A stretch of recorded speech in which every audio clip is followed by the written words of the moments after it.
అండి, welcome back to Durga Krishna channel. ఈరోజు నేను రైతాతో దోశలు క్రిస్పీగా వస్తాయండి. అవి ఏ విధంగా వేసుకోవాలనేది చూపించబోతున్నానండి.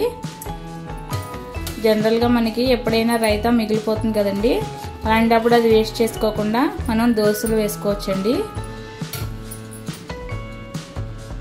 ఒక గ్లాసు వరిపిండి వేసుకుంటున్నానండి. అలాగే ఒక గ్లాసు మైదా వేసుకున్నాను. 2 గ్లాసుల సూజీ రవ్వ వేసుకుంటున్నానండి. ఉప్మా రవ్వ అంటాం. 1 గ్లాసు వరిపిండి, 1 గ్లాసు మైదా, అలాగే 2 గ్లాసుల ఉప్మా రవ్వ వేసుకున్నాను. అలాగే రుచికి సరిపడినంత సాల్ట్ వేసుకుంటున్నాను.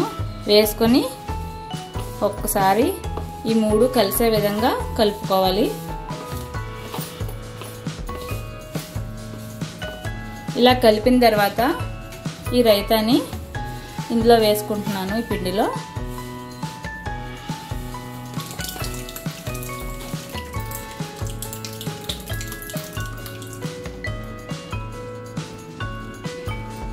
ఇదిగోనండి, కొద్దిగా వాటర్ కూడా యాడ్ చేసుకుని ఈ విధంగా పల్చగా కలుపుకోవాలండి.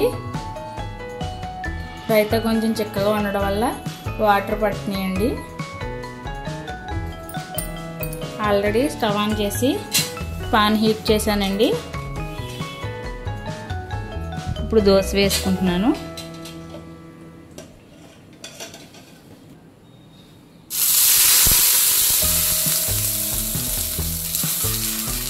ముందు పాన్ మీద కొద్దిగా వాటర్ చల్లానండి.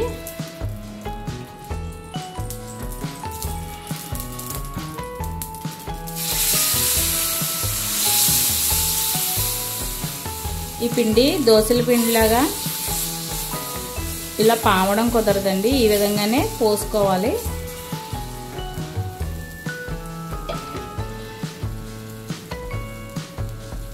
కొద్దిగా ఆయిల్ వేసుకున్నాను.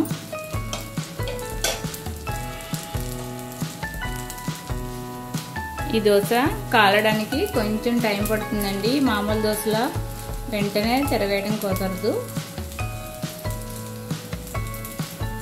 అడుగున రోస్ట్గా కాలిన తర్వాత వెనక్కి తిరగేసుకోవాలి.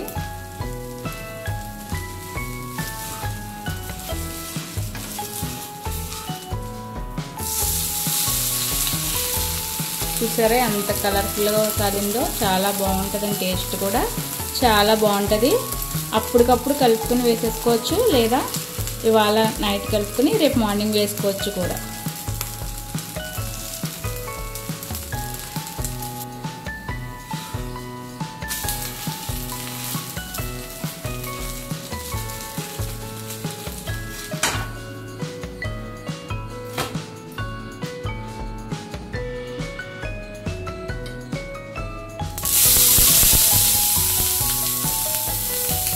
అదేవిధంగా రెండో దోశ కూడా ప్రిపేర్ చేసుకుంటున్నాను.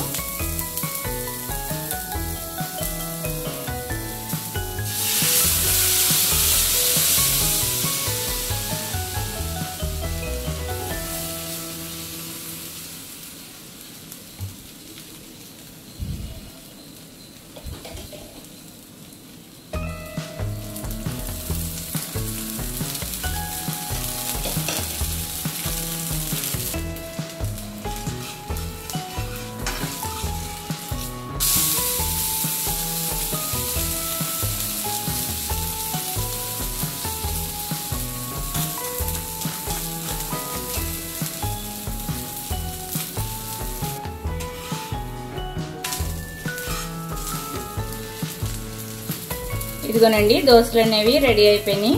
టేస్ట్ అయితే చాలా బాగుంటుందండి. మనకి రవ్వ దోశ ఏ టేస్ట్ ఉంటుందో సేమ్ అదే టేస్ట్ వస్తుందండి.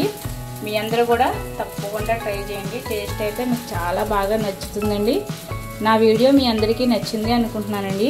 నా వీడియో కనుక మీ అందరికీ నచ్చినట్లయితే please like, share and subscribe. ఓకేనా friends? Thank you for watching.